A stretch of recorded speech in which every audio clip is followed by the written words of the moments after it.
Bukas or sa Tuesday sa Pilipinas, magaganap ang isa sa pinaka-inaasahan na international event ngayon, ang inauguration ng 45th at 47th President of the United States. Alam nyo, kapag nagkakaroon ng inauguration, ang isang hindi gaanong pinag-uusapan pero nakaka-amaze na ginagawa kapag transition na ganito ay yung tinatawag na pag-flip ng White House.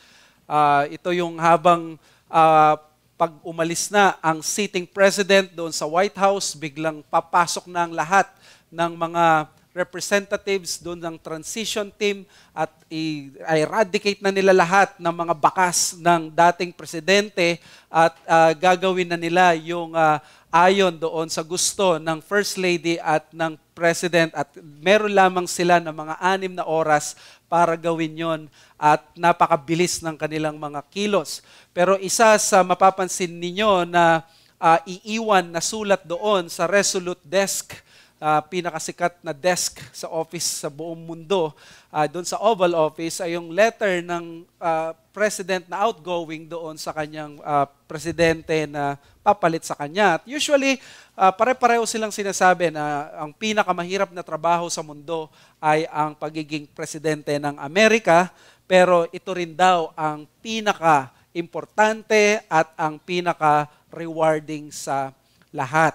Alam nyo, kung sa anggulo lamang ng pagiging powerful, ng impact nito sa mundo, yung US presidency talagang pwede nating sabihin na pinaka-rewarding na office o na calling sa buhay ng tao. Pero alam nyo, pwede ka na maging US president, but at the same time, ikaw ay maging failure sa mata ng Panginoon at kulelat sa kanyang kaharian.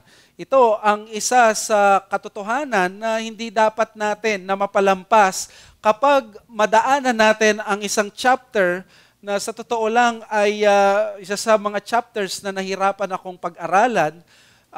Hindi dahil mahirap siyang pag-aralan, kundi napakakaunti, napansin ko, ng mga materials dito. It took me some 2 weeks para i-figure out kung paano i-preach ang Genesis 36. At alam nyo ba, na ang mga commentators at ang mga expositional books, kapag nakarating ka sa Genesis 35, ang susunod na kanilang i-expound ay Genesis 37. So mukhang walang gustong pumansin sa Genesis 36 at kamot-kamot ang ulo ko, ano ba itong pinasok ko? Marirealize ninyo sa pagbabasa natin sa Genesis 36, here is still the inspired, inerrant, infallible Word of God. Genesis 36 verses 1 to 37 verse 1. These are the generations of Esau, that is Edom. Esau took his wives from the Canaanites, Ada, the daughter of Elon, the Hittite, Oholibama, the daughter of Anah, the daughter of Zibeon, the Hivite, and Basemath, Ishmael's daughter, the sister of Nebaioth, and Ada bore to Esau. Eliphaz, Basemath bore Reuel, and Oholibama bore Jeush, Jalam, and Korah. These are the sons of Esau who were born unto him in the land of Canaan. Then Esau took his wives, his sons, his daughters, and all the members of his household, his livestock, all his beasts, and all his property that he had acquired in the land of Canaan. He went into a land away from his brother Jacob, for their possessions were too great for them to dwell together, the land of their sojournings, and not support them because of their livestock. So Esau settled in the hill country of Seir. Esau is Edom. These are the generations of Esau, the father of the Edomites in the hill country of Seir. Those are the names of Esau's sons. These are the names of Esau's sons. Eliphaz, the son of Ada, the wife of Esau. Reuel, the son of Basemath, the wife of Esau. The sons of Eliphaz were Teman, Omar, Zepho, Gatam, Kinas. Timnah was a concubine of Eliphaz, Esau's son. She bore Amalek to Eliphaz. These are the sons of Ada, Esau's wife. These are the sons of Reuel, Nahath, Zerah, Shammah, and Mizah. These are the sons of Basemath, Esau's wife. These are the sons of Oholibama, the daughter of Anah, the daughter of Zibeon, Esau's wife. She bore to Esau Jeush, Jalam, and Korah. These are the chiefs of the sons of Esau, the sons of Eliphaz, the firstborn of Esau, the chiefs Teman, Omar, Zipho, Kinas, Korah, Gatam, and Amalek. These are the chiefs of Eliphaz in the land of Edom. These are the sons of Ada. These are the sons of Reuel, Ezo's son. The chiefs, Nahath, Zerah, Shammah, and Miza. These are the chiefs of Reuel in the land of Edom. These are the sons of Basemath, Ezo's wife. These are the sons of Oholibamah, Ezo's wife. The chiefs, Jeush, Jalam, Korah. And these are the chiefs born of Oholibamah, the daughter of Anah, Ezo's wife. These are the sons of Ezo, that is Edom. And these are their chiefs. These are the sons of Seir the Horite, the inhabitants of the land, Lotan, Shobal, Zibeon, Anah, Dishon, Ezer, and Dishan. These are the chiefs of the Horites, the sons of Seir, in the land of Edom. The sons of Lotan were Horai and Himam. Lotan's sister was Timnah. These are the sons of Shobal, Alvan, Manahat, Ebal, Shippo, and Onam. These are the sons of Zibeon, Aya, and Anah. He is the Anah who found the hot springs in the wilderness as he pastured the donkeys of Zibeon, his father. Thank you sa information na yan. These are the children of Anah, Dishon and Oholibamah, the daughter of Anah. These are the sons of Dishon, Hemdan, Eshban, Ithran, and Cheran. These are the sons of Ezer, Bilhan, Zavan, and Akan. These are the sons of Dishan, Uz, and Aran. These are the chiefs of the Horites, the chiefs Lotan, Shobal, Zibeon, Anah, Dishon, Ezer, and Dishan. These are the chiefs of the Horites, chief by chief in the land of Seir. These are the kings who reigned in the land of Edom, before any king reigned over the Israelites. Bela, the son of Beor, reigned in Edom, the name of his city being Dinhaba. Bela died, then Jobab, the son of Zerah of Bozrah, reigned in his place. Jobab died, and Husham of the land of the Temanites reigned in his place. Husham died, and Hadad, the son of Moab, reigned in his place, the name of his city being Avith. Hadad died, and Samla of Masrekah reigned in his place. Samla died, and Shaul of Rehoboth on the Euphrates reigned in his place. Shaul died, and Balhanan, the son of Akbor, reigned in his place. Balhanan, the son of Akbor, died, and Hadar reigned in his place. The name of his city being Pau. His wife's name was Mehetabel, the daughter of Matred, daughter of Mezahab. These are the names of the chiefs of Ezo, according to their clans and their dwelling places by their names, the chiefs Timnah, Alba, Jethet, Oholibamah, Ela, Pinon, Kinas, Timan, Mibzar, Magdiel, and Iram. These are the chiefs of Edom, that is Ezo, the father of Edom, according to their dwelling places in the land of their possessions. Jacob lived in the land of his fathers, sojournings in the land of Canaan. This is the inspired, inerrant, infallible Word of God. Ito yung mga passage na mapapaisip ka kung walang doctrine ng inerrancy of Scripture at walang practice ng lectio continua, never mong ipipreach ang ganitong chapter. In fact, sa mga sermon expositional books nila A.W. Pink at ng mga iba pa, nilagpasan lamang nila itong Genesis 36:1 to 37 verse 1. This is one of those sermons na 3 hours kang nakatingin sa screen at wala kang naisusulat. So therefore, sana pakinggan nyo po yung sasabihin natin. This is a difficult chapter ng Genesis, not because of its content, but because of its purpose. What is the author's intent? At in-include itong long list at paulit-ulit na family tree ni Ezo. One whole chapter in Genesis with 43 verses. Nowhere you would find anything about Israel or yung story ni Jacob. At ang mahalaga naman yung covenant line eh. In fact, pag di mo binasa Genesis 36, maintindihan mo yung story ng redemption ni Abraham, ni Isaac, Jacob, at ni Joseph. So, if the Jacob section, parang ang ano to eh, parang ang bridge. Kasi tapos na yung Jacob cycle, Genesis 25 to Genesis 35. Pupunta na tayo doon sa final countdown sa Genesis 37 na si Joseph, papasok na siya at siya na yung magiging bida hanggang sa Genesis 50. Ano naman ang ginagawa nitong Genesis 36 na ito? Para sa iba, parang ito ba yung tinatawag na panggulo? Panapon? Bakit nilagay ito ng Holy Spirit sa atin?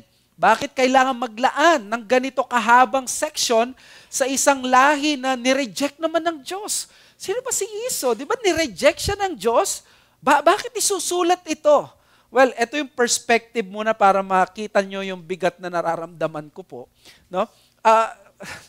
Yung story kasi ni Jacob at ni Esau, nung kinuwento lang yung birth nila, 10 verses lang ang nilaan. Genesis 25:19 to 28. But this one is a long genealogy of Esau, the rejected child na wala namang pakialam sa mga spiritual na bagay. Sabi ng iba, bakit nilagay ito? Tingin ko ito'y maling teorya. May Edomite king daw sa panahon na ni David, na nagapi ni David, and then nakuha ni David sa kanyang kamay yung listahan ni Esau. Ito pala yung family tree niya. So napansin nila, kailangan itong idugtong doon sa Genesis para mas maintindihan yung buhay ni Esau. I think that's wrong. Alam niyo kung ano yung correct answer dito?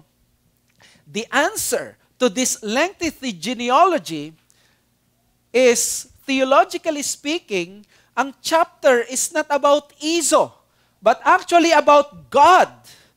Bakit naman naging patungkol ito sa Diyos? Remember, hindi ito ang first genealogy of someone sa Genesis na hindi included sa covenant. Alam niyo ba sa Genesis 25 verses 12 to 18, nakita natin yung genealogy ng isang taong hindi pinili ng Diyos, hindi elect, hindi kasama doon sa covenant ng Panginoon. Yung ni-reject na anak, yung panganay na anak ni Abraham. Si Ishmael. Nilagay doon sa Genesis, and the author took effort to include that family even if Ishmael was rejected by God. So what I'm trying to say to you is that the reason dito sa Genesis 36 was that same reason sa Genesis 25, bakit nilagay ang kanilang genealogy. There is a silent yet important expectation of the Edomite people na sila ay lalakas, sila ay magiging bansa dahil ito ay nasambit ng Diyos na magiging fulfillment na pagpapalain pa rin ng Diyos ang lahi ni Ishmael, ang lahi ni Esau. Bagamat walang direkta na sinabing pagpapalain ang lahi ni Esau, kasama siya doon sa anak ni Isaac. Therefore, hindi natin pwedeng sabihin na puro masasama ang mararanasan nitong si Esau.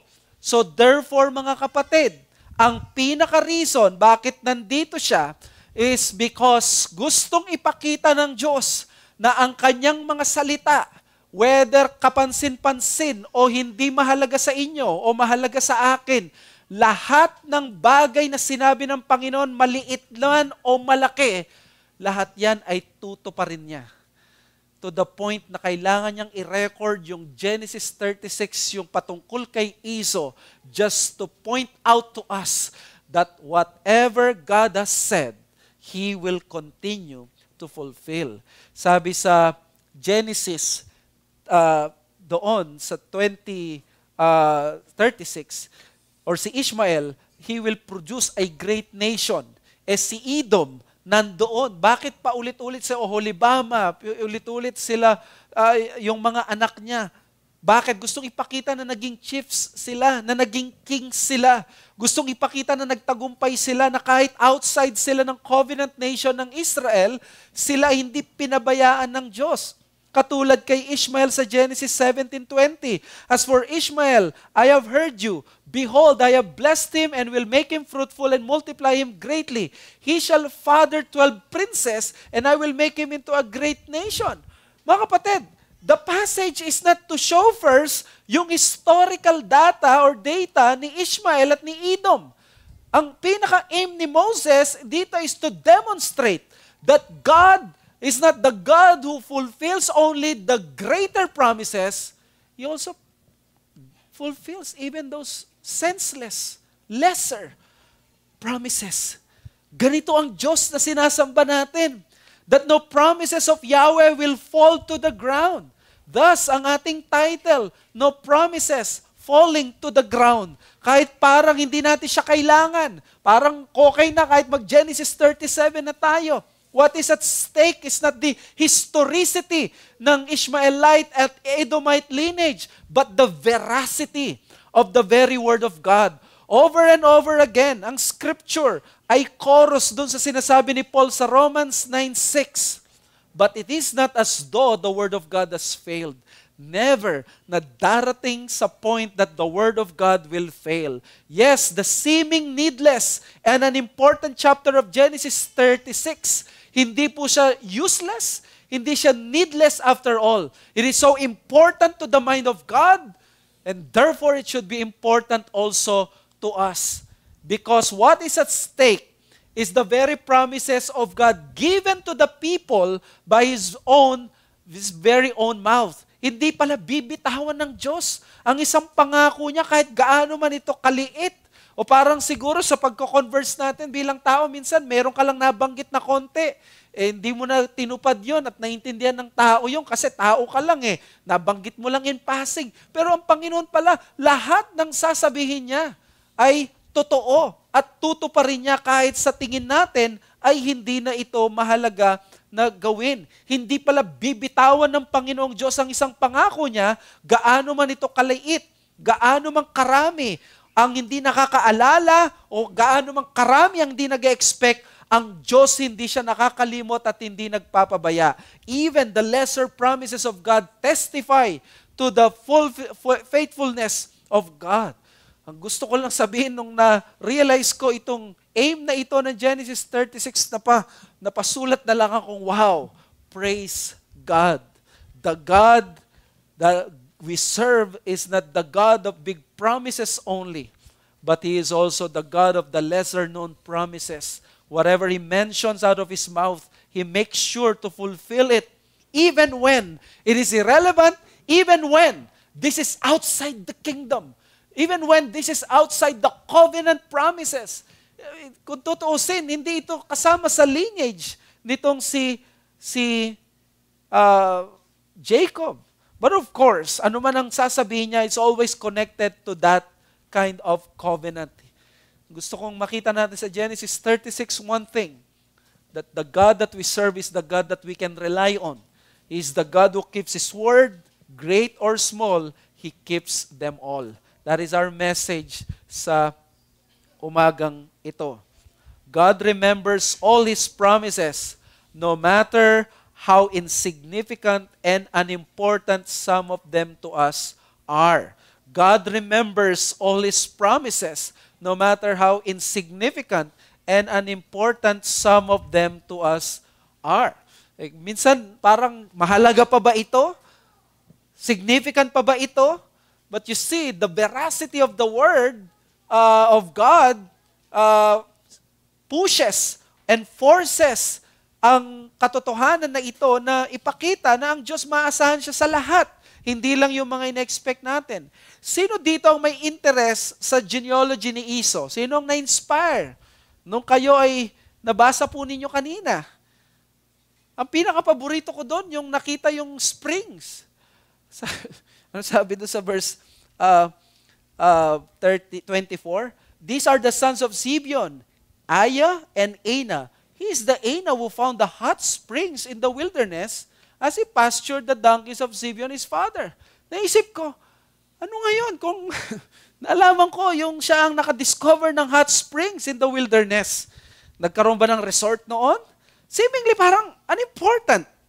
Parang hindi ko kailangan ang information na to. If you have been reading Genesis, you will really bother asking about the family tree of Esau or Edom. But you see, mga kapatid, God does. God will take time. Will you really be thinking of Ada, her son Eliphaz, and Esau's grandsons? Ang pangalan nila si Zipho, Gatam, and Kenas. The truth is, wala tayong gana dito. We're not even thinking about them, but God does. How about Ana in Genesis 36:24, who found the hot springs in the wilderness as he pastured the donkeys? Ano ngayon yung information na to? But you see, God does care. Ang chapter na ito ay tila pampadami lang at pampahaba ng Genesis at walang laman, ambag, kontribusyon, dalang sustansya sa redemptive storyline ng Genesis. But we would be wrong. Because this is a story that reminds us kung gaano katindi ang integrity ng Diyos. Sa tao, ang integrity niya ay pwedeng mabilisan mawala sa isang mga maliliit na mga bagay.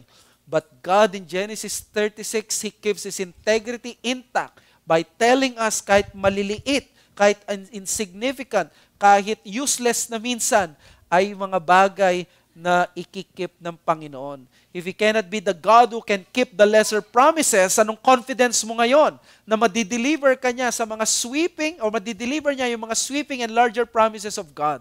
But that is the point of this chapter in Genesis 36. It reminds us the glory of the gospel, na sa gospel ng Panginoong Yesus, He keeps His word, every word. Ganito ang blessing ng Genesis 36, na consistent siya doon sa buong New Testament at Old Testament. Because every word God said, He meant each of them, including the lesser one. So, may this message remind us that the God we serve is that God who does not let His word fall to the ground. At ikaw sana, pag narinig mo ang word of God, do not let it fall to the ground. Kung ikaw ay bisita namin, huwag mong hayaan na mahulog sa lupa at masayang ang salita ng Diyos. So what can we learn from the passage regarding the disposition of God between the non-elect and vice versa? Well, number one, God does not neglect even the non-elect. And number two, the non-elect does neglect even God. So you see, makikita natin dito sa chapter na ito, as we try to make it thematic, ay may dalawa siyang message. Gusto niyang ipakita, kahit non-elect ito, hindi pinabayaan ng Diyos. Ikalawa naman, itong mga non-elect na ito, pinanindigan nila na wala silang pakialam sa Diyos. At yun ang gusto ko na baunin natin, no, sa umagang ito. First, God does not neglect even the non-elect. Even when Esau did not receive yung covenant blessing, umalis pa sila sa promised land, ano yung mapapansin nyo pag binasa nyo yung Genesis 36? One thing, God prospered them. Pinagpala sila. Pinaganda yung buhay nila. Nagdwell pa sa Seir itong si Esau. Alam niyo ba nung dinala niya yung kanyang asawa, yung mga sons and daughters niya, and all his households to the hill country of Seir, ano marirealize niyo dito? Dayo lang siya. Seir. Alam niyo nangyari pagkatapos na ng Genesis 36, by the time na matatapos mo ang Genesis 36, hindi na lang siya dayo sa Seir. Siya na yung hari sa Seir. In other words, nagtagumpay siya na makubkob yung Seir. Di ba yung si Shechem? Di ba yung Shechem muntik nang mawala ang Israel doon kapag napangasawa nilang lahat, magiging malabnaw na, mawawala na ilahi ng Israel. Pero you see, dito, si Edom ang nakakubkob. Siya ang nagtagumpay. Hindi siya pinagdiskitahan ng mga tao.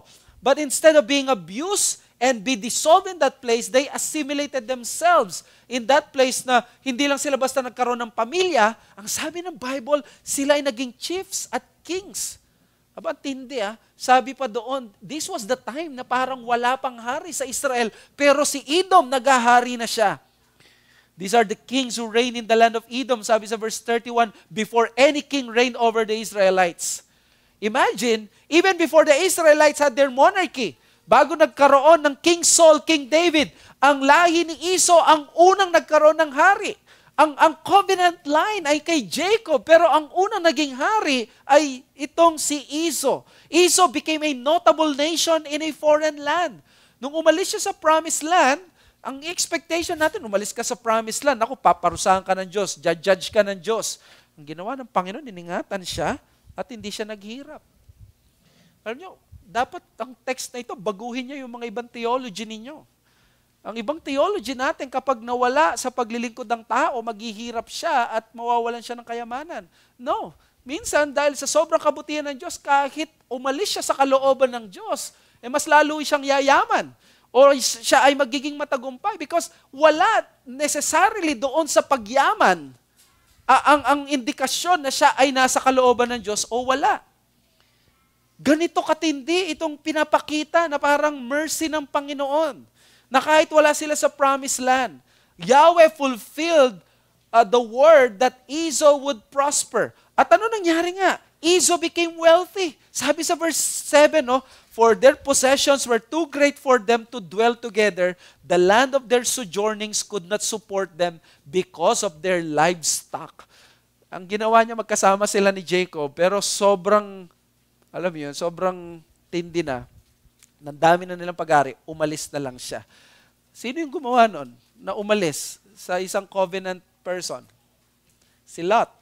Diba? So, ang gusto ko ipakita dito yung summary that Esau is just one of the many examples in scriptures, especially Genesis, na hindi sila elect, pero pinagpala pa rin sila ng Panginoon. At ang top of the list natin dito ay si Ishmael. Naging beneficiary pa rin sila ng kingdom ng Diyos despite their iniquity, impiety, simply because God determined to bless these people na sila ay connected sa mga covenant people. Sila ay nabahagian ng pagpapala. And this has been the policy of the God of the Bible.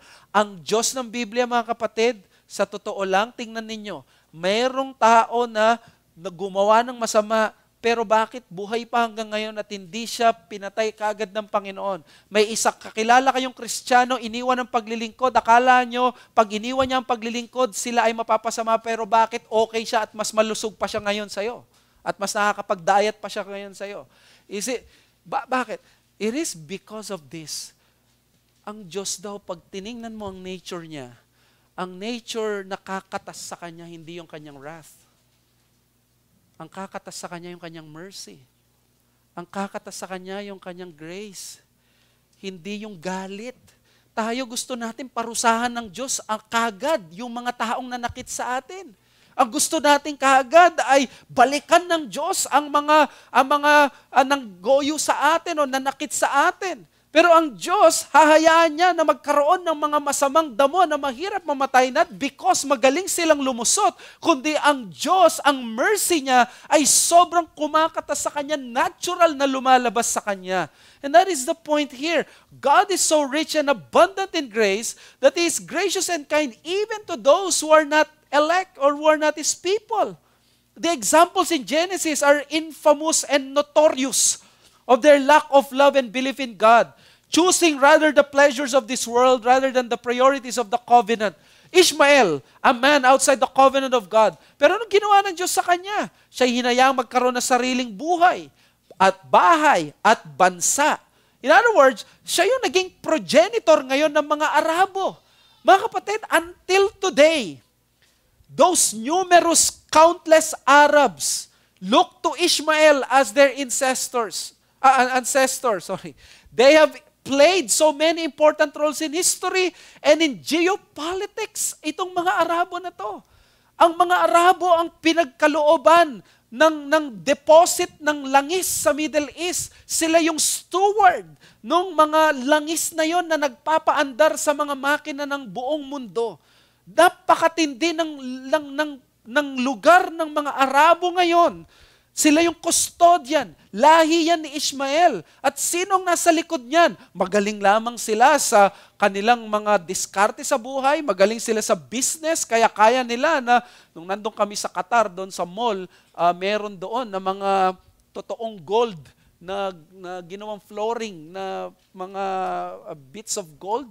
At sinabi, totoong gold yon. At sabi nung kasama ko, hindi na nila alam kung saan nila ilalagay ang kanilang mga gold at yung kanilang kayamanan. Sasabihin ba natin, diskarte lang na yon na magaling? Or is it because once upon a time, there was this God who said that the genealogy or the family of Ishmael will be blessed by God and he will be a great nation. This is it. It is not because of Allah or Muhammad or themselves. It is the God of the Bible who chose to bless Ishmael. May pagkakataon at panahon that they will have a reckoning about rejecting the gospel. But as far as the mercies and kindness and goodness of God, God will continue to fulfill His will. Dahil ganyan ang Diyos pag nangako. Walang bawian, walang kuskus balungos or sa bibig. Because God has given a promise kay Ishmael na parang sa atin walang halaga, pero sa Diyos napakahalaga pala. At hanggang ngayon, ramdam natin ang bunga ng pangako ng Diyos sa kanila. Ganito ang malinaw na katuruan ng Biblia. at reality na nararanasan mo ngayon at ako bilang makasalanang tao sa mundong ito. Huwag nating sabihin nagpapabaya ang Diyos kapag pinapabayaan niya ang mga masasama na nagpo-proliferate dahil nung unang ikaw pinabayaan ka din ng Diyos. It's the same measurement at standard na ginagawa ng Diyos for all the sins na ginawa at nakomit ng mga tao laban sa Diyos. Nasaan ang kanyang galit? Nasaan ang kanyang puot? Nasaan ang kanyang hustisya?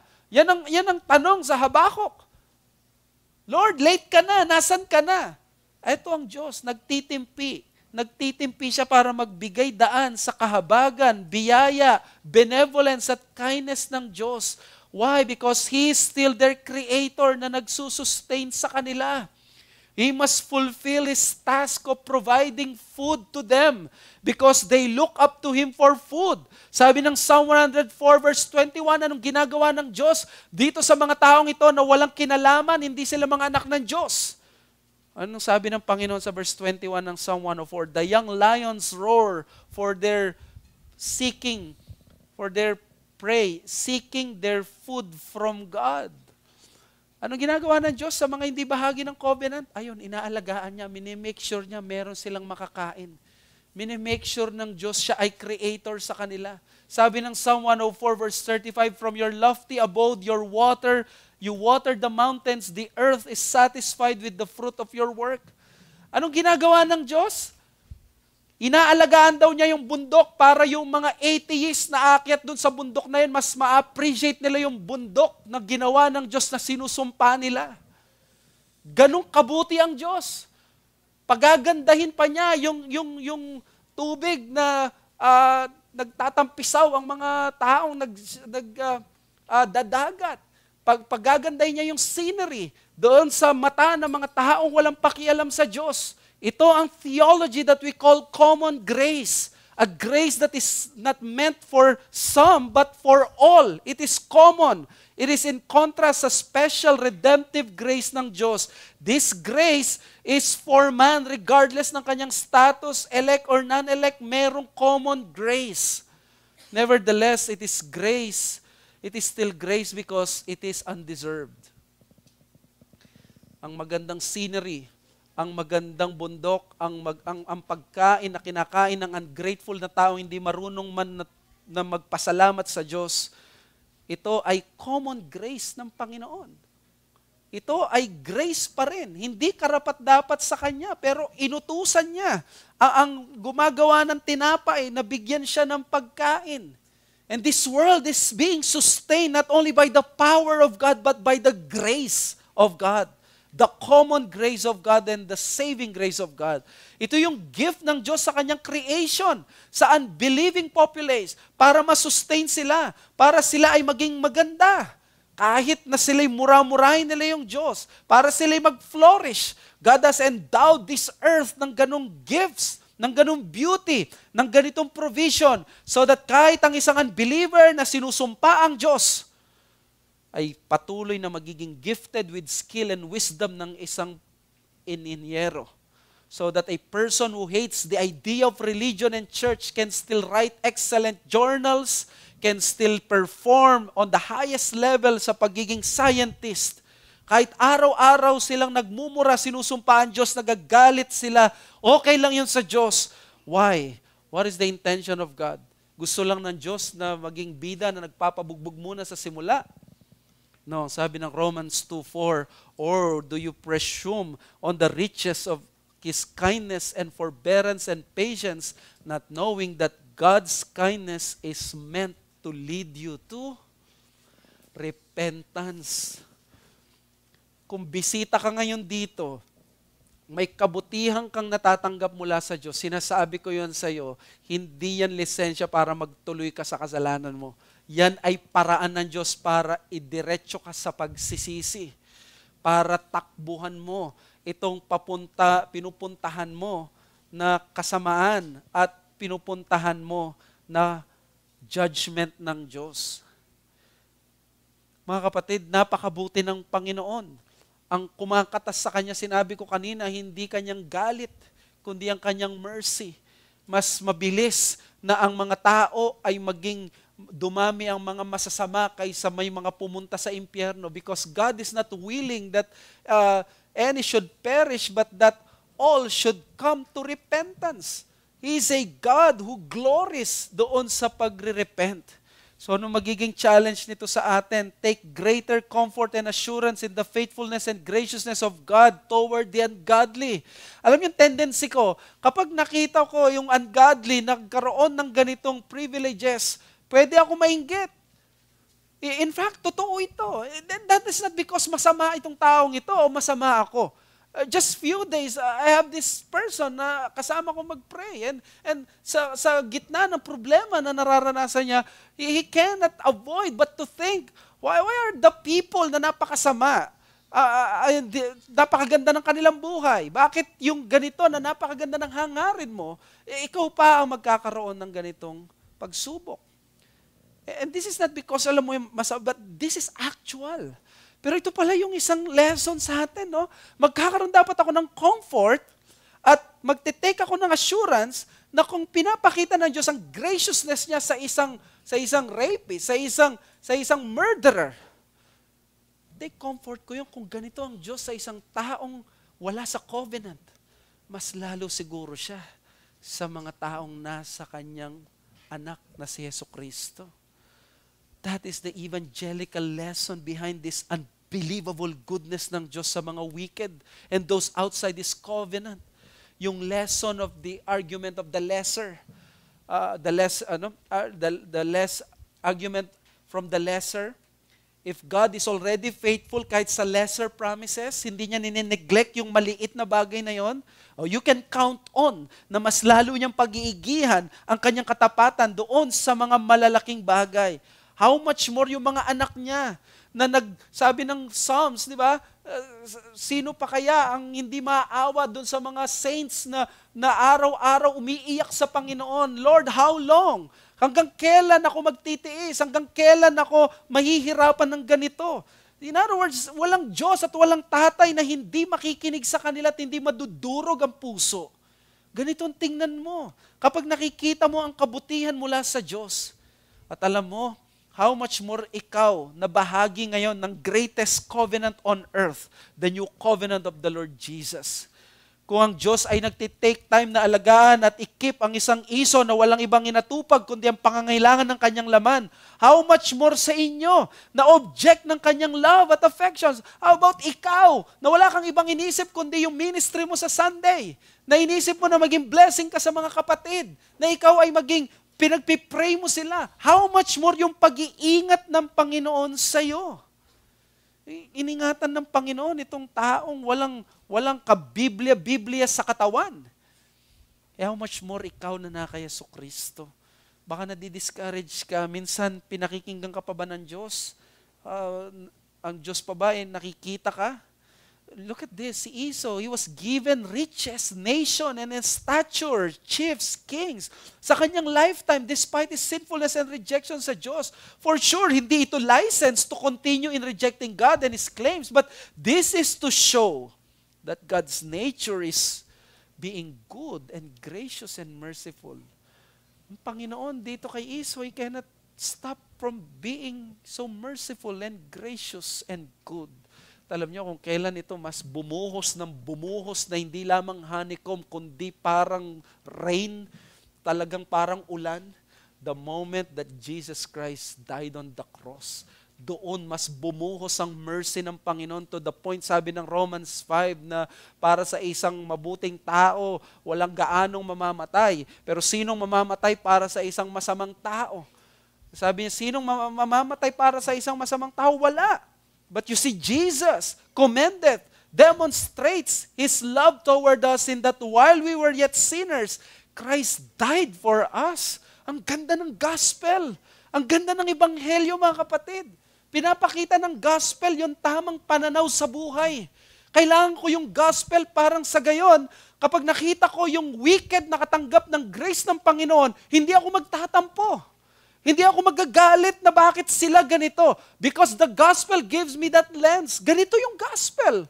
God is gracious to those who are wicked, to those who are evil. At ganun ang ginagawa ng Ebanghelyo. Kaya napakagandang tingnan ito sa lente ng Ebanghelyo sa Panginoong Hesus. Not only the common grace of God, but the saving grace of God.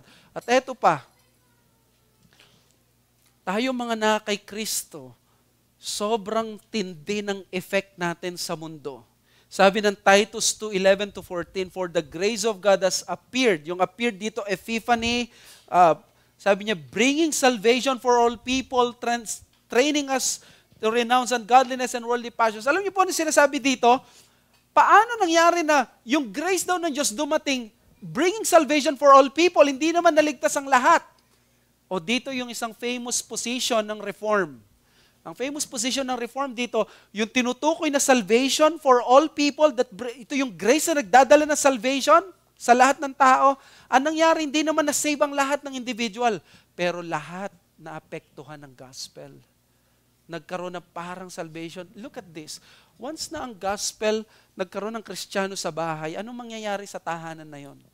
Sooner or later, ang tahanan na yon matututo. Hindi man sila manalangin bago kumain, pero matututo sila na makinig manalangin bago kumain. Sa amin, automatic na yon. Kapag may event sa Kaliwag, bago kakain, may prayer. Di lahat Kristiyano, pero mayroong effect. At yun ang Titus 2:11-14. The grace that brings salvation to all. Merong effect. May effect kahit sa katrabaho mo. May effect kahit sa bansa mo. Kapag nagkaroon ng missionary sa isang bundok, sa isang tribo, matututong magsulat yan. Matututo silang magbasa. Merong effect ang salvation. In other words, ganito kabuti ang Panginoon. Hindi nag-i-stay ang blessing, ang graciousness, ang mercy niya sa atin na napupunta rin yung blessing sa iba. Di nyo alam na yung mga nagpe-persecute sa inyo, mga kuya, ate at mga magulang, sa totoo lang, inoobserbahan kayo ng mga yan. Sa iisip nila, nagpapasalamat sila nagpapasalamat sila, meron silang anak na kahit papaano sa sarili nila, naninindigan sa katotohanan. That they will be proud of you. And because of Christianity, grace has appeared and affected the life of man on earth for good. Alam nyo ba na ang Christianity, naapektuhan din niya ang ating transportation, naapektuhan niya ang ating pagkain, sanitary. Ang Geneva ni Calvin, ang unang nagkaroon ng pagbabantay sa mga pagkain na para hindi sila masira at maging healthy. Nandoon din ang humanitarian cause. And also, this effect, sinasabi rin ito ng Diyos ay reliable, hindi niya tayo kakalimutan. And who we are, na tayong mga anak ng Diyos, ilang beses tayong pinangakuan ng Diyos, sometimes nakakalimutan natin at sabi natin, tinutupad pa ba ng Diyos ang ating mga panalangin? You know, yung mga bigger promises ng Diyos, kung ang lesser, tinutupad niya, how much more yung bigger promises niya. Yung bigger promises niya ng sanctification sa iyo. Yung bigger promises niya ng assurance of salvation sa iyo. Believe on the Lord Jesus Christ and thou shalt be saved. Hindi schizophrenic ang Panginoon na makakalimutan niya ang mga to. Kilala nyo ang sikat na rapper na si Kanye West, na si Kanye na lang, si Ye, na naging Christian daw at gumawa ng isang album at sabi nga nila napakaganda pa daw ng album, mas maganda pa, mas theological pa, sabi pa ng mga ibang reform. But last year, nagsalita itong si Kanye West renouncing Christianity. And his reason is that he tested the Lord Jesus Christ pero hindi sinasagot ni Jesus ang kanyang mga prayers. You see, this person ay may ganong maling pananaw pagdating sa Panginoon. Yet, anong nakita natin sa kanya? Nagsasurvive pa rin siya, mayaman pa rin siya. Yet, ganun pa rin ang ginawa niya. In the gospel, magkakaroon tayo ng tunay na comfort na hindi tayo pababayaan ng Diyos. Na di tayo pababayaan at ultimong maliit na bagay na alalahanin. Iisipin niya ng Diyos para sa atin. Asikasuhin niya. Yan ang gospel. Secondly, the non-elect does neglect even God. for all the temporal accomplishment of Esau's family, kung binasa nyo yung Genesis 36, 1 to 37, verse 1, merong glaring na missing piece. Kasi, pag ma-appreciate nyo lang to kasi kapag binabasa nyo yung buong Genesis, binabasa nyo sa Genesis, lagi ang focus ng author ay spiritual, spiritual, spiritual.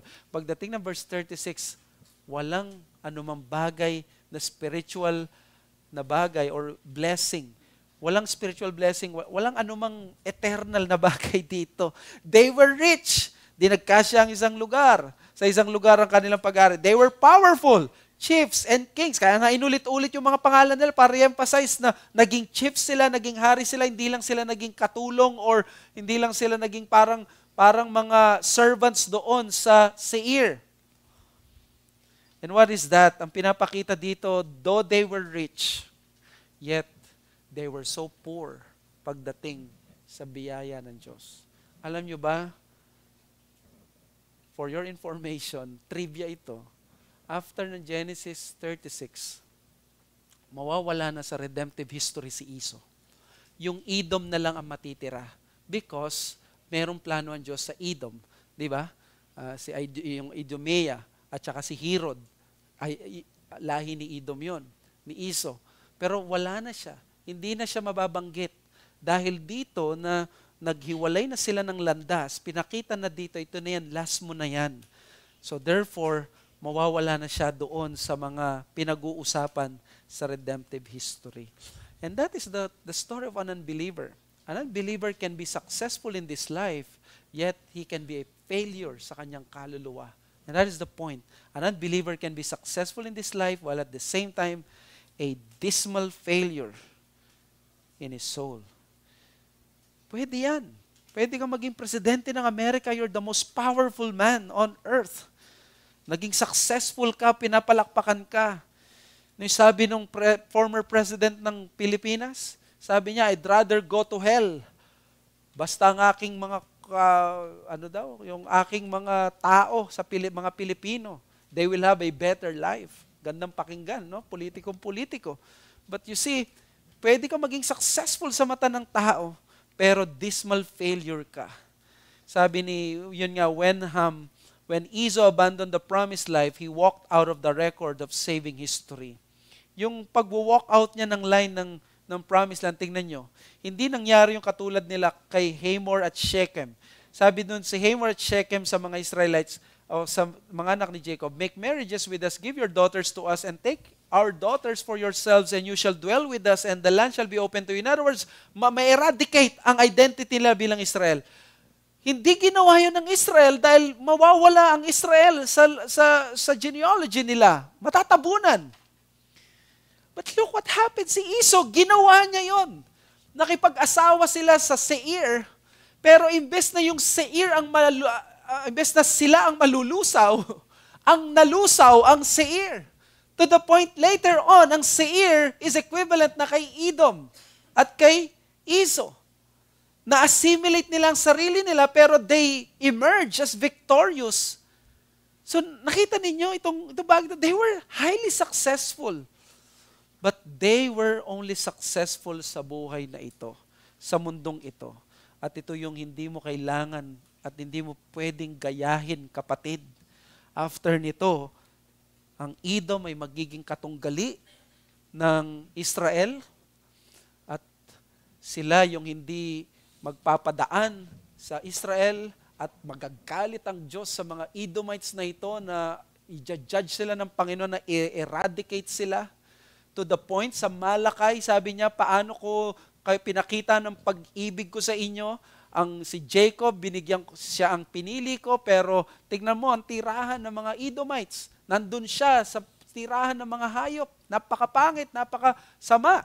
And then, dumating ang point na nung AD 70, there was no single Edomite na makikita sa kasaysayan. Nung AD 70 na si Titus Vespasian sinakop ang Israel, there was no more an Edomite na nabubuhay. Alam nyo ba na may isang Edomite na gustong pumatay noon sa plano ng Diyos? Sila magiging tinik sa plano ng Diyos. At doon sa Genesis, sa Matthew chapter 1 and 2, that Edomite was King Herod. Gusto niyang ipapatay yung plano, yung seed na binigay sa atin, and that is the Lord Jesus Christ. Ito, naging storya ni Edom, naging kalaban, naging masama pagdating sa plano ng Diyos. Successful, hari, chiefs, pero kalaban sa gawain ng Panginoon. Challenge ko sa inyo, aim to be successful more in terms of eternal things than in temporal matters. Gusto niyo ba yung ganon? Successful? Kayo ang pinagpipitagan, mayaman, napakaganda ng accomplishment. Pag nag-reunion, ikaw yung magandang sasakyan. Ikaw yung parang talagang bilib na bilib. Ikaw yung laging mayroong mga naipapakita mga pictures sa ibang mga bansa. Pero pagdating sa spiritual na bagay, failure ka. So tanungin kita kapatid, saan ka mas successful ngayon? Baka decorated ang diploma mo, ang CV mo, maganda nakalista pero bangkarote ang kaluluwa mo. Paglaanan mo ng panahon, ang kaluluwa mo. Dito mo kailangan ng gospel ng Panginoong Yesus. Alam niyo, sa gospel ng Panginoon, mawawala at lalaho ang equation na kayamanan at success na temporal ang mahalaga sa mundong ito. Kung wala kang gospel, ang temporal success, ito ang magiging pag-asa mo. Ang pinakagusto mong mangyari ay palakpakan ka ng mga tao. But because of the gospel of the Lord Jesus Christ, nagkakaroon ka ng magandang pananaw sa buhay na ito ay hindi ang reality. Because of the gospel, nakikita mo ng tunay na value ng mundo at ng buhay, that life does not consist in the things, the abundance of things that you possess, but in the Lord Jesus Christ. Mark 8:36-37, for what does it profit a man to gain the whole world and forfeit his soul? For what a man can give in return for his soul? The gospel shatters every standard that is being imposed to us ng karangyaan, kayamanan, ng pagiging mahalaga. Gusto natin minsan maging successful tulad ng ating kapitbahay o the next man sa atin. Gusto natin na maging katulad nila. But because of the gospel, inaalis yung ganong obsession. Sinasabi ng gospel, if I have Christ, I have everything in my life. If I have Christ, bonus na lang ang success ng mundong ito. Ang una kong asikasuhin ay ang relasyon ko kay Christ. Kaya kung wala ka pa kay Kristo, magiging alipin ka lang ng pagyaman. Magiging alipin ka lang ng palakpak ng mga taong gusto mong i-please. Magiging alipin ka na sasabihin ng mundong ito. Magiging alipin ka ng political landscape. Kung ano ang maka Marcos ka ba? Maka anti-Marcos ka ba? Kung wala ang gospel, ganito ang magiging buhay mo. But because of the gospel of Christ, you can have true freedom and eternal life. In fact, because of Christ, you will have salvation because Christ paid for the sins of sinners. At siya ang magbibigay ng katwiran na babalot sa iyo para tanggapin ka ng Panginoon. Not your works, not the deeds of the law. At tumingin ka kay Kristo, hindi sa successful na mga bagay. Ang pangarapin mo ay ang communion mo kay Christ kaysa yung pangarapin mo lang yung maging mayaman ka. Siguro pwede kang mangarap doon sa pinagpipray mo, pero mas pangarapin mo ang biyaya ng Panginoon. Tingnan mo si Christ. Anong ginawa ni Christ? Si Kristo po ngayon, mga kapatid, hindi siya naging successful sa maraming bagay. Pero naging successful siya doon sa isang word na sinabi niya, my meat is to do the will of my Father. Ano ibig sabihin nun? Ang ibig sabihin, mahalaga sa akin ay ang utos ng aking Ama. Andito ako para sumunod. At tingnan nyo, unsuccessful siya sa maraming bagay, pero naging successful siya sa pagsunod sa Ama. Ano ang result? Today, Christ is being followed and adored by countless billions of people. Hindi siya naging successful sa ibang bagay, pero naging successful siya sa isang bagay. And that is the gospel. That is His mission. Kaya nawa maging successful ka sa mga bagay na magaganda. Sabi ni William Carey, is not afraid of failing on many things, but on succeeding on the things that doesn't really matter. At yun na nakakatakot. Matagumpay ka, pero sa mga bagay na hindi naman ganong kahalaga. Huwag mong hayaan ng pangako ng Panginoon mag-fall to the ground. Embrace it by faith in Christ. Let's pray. Father, we thank you sa aming narinig. We glorify you, Panginoon. Sa Genesis 36, we were able to learn the lesson of your faithfulness kahit na napakahirap unawain minsan, but thank you for your illumination ng Holy Spirit that you have showed to us that this is an inspired passage and therefore it has meaning and application sa amin. Thank you, Lord, for teaching to us these truths through this word. At nawa mag-benefit kaming lahat for these things we ask in Jesus' name. Amen.